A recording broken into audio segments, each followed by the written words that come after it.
Hello guys, আসসালামু আলাইকুম। Welcome back to my channel and page Asha's daily life. আজকের ব্লগটা ছিল ঢাকার প্রথম দিন সকাল থেকে রাত পর্যন্ত কি করেছি তা নিয়ে। সকালে ঘুম থেকে উঠে ফ্রেশ হয়ে নিচ্ছি।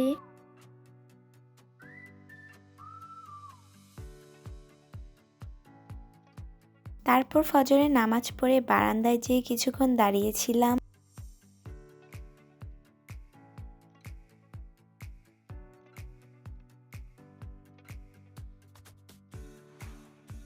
আজকে সকালের ব্রেকফাস্ট একটু তাড়াতাড়ি করে নিচ্ছি, কারণ আমাদের প্ল্যান ছিল সবার আজকে আপুর ইউনিভার্সিটিতে যাব।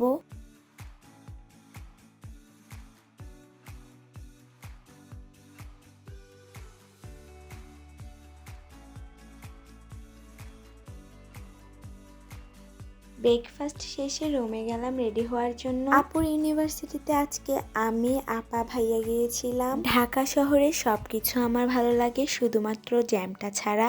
এই জ্যামটাতে একবার আটকাতে পারলে 1-2 ঘন্টা সময় এভাবেই চলে যাবে। আপুকে ইউনিভার্সিটিতে দিয়ে আমরা জাহাঙ্গীরনগরের আশেপাশে এলাকাগুলো একটু ঘুরে ঘুরে দেখছিলাম। মাঝে দিয়ে আর কোনো ক্লিপ নেওয়া হয়নি, এটা ছিল বিকালের ক্লিপ। বিকালে নাস্তা করছিলাম আর টিভিতে বাংলা ব্যান্ডের গান শুনছিলাম। নাস্তা করার পর খালামুনি আমাকে আর আমার একটা কাজিনকে নিয়ে 7 নাম্বার পার্কে গিয়েছিল। জায়গাটা ছিল উত্তরা 7 নাম্বার পার্ক। আমার কাজিনের নাম রিদিতা, আমি ওকে রিদি ডাকি। রিদি আমার সাথে অনেক বেশি দুষ্টামি করছিল, আমরা অনেক ভিডিও করেছি। এই ভিডিওটা রিদি রিকোয়েস্ট করার কারণে করেছিলাম। আমরা একটা হার্ট শেপ করতে গিয়েছিলাম, বাট হলো না। পার্ক থেকে বের হয়ে আমরা কিছু স্ট্রিট ফুড খাচ্ছিলাম।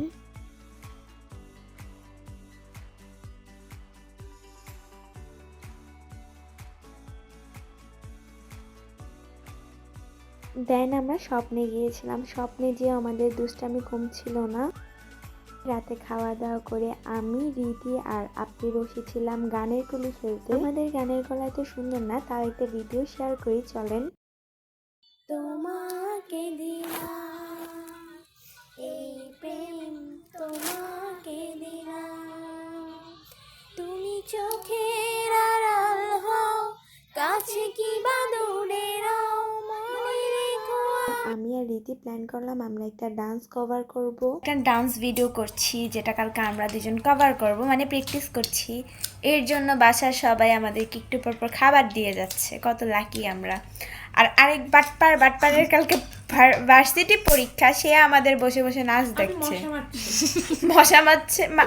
মশা মারছে আর নাচ দেখছে। হে গাইজ, রাতের বাজে কয়টা? 11:59, মানে 12টায় তো বেজে গিয়েছে। আর আমরা এখন খাওয়া দাওয়া করছি। দেন আমরা অনু খেলছিলাম। আমি তো খুশিতে ভয়েস দিতে পারছি না। যাই হোক, আজকের ব্লগটা এই পর্যন্ত। টাটা।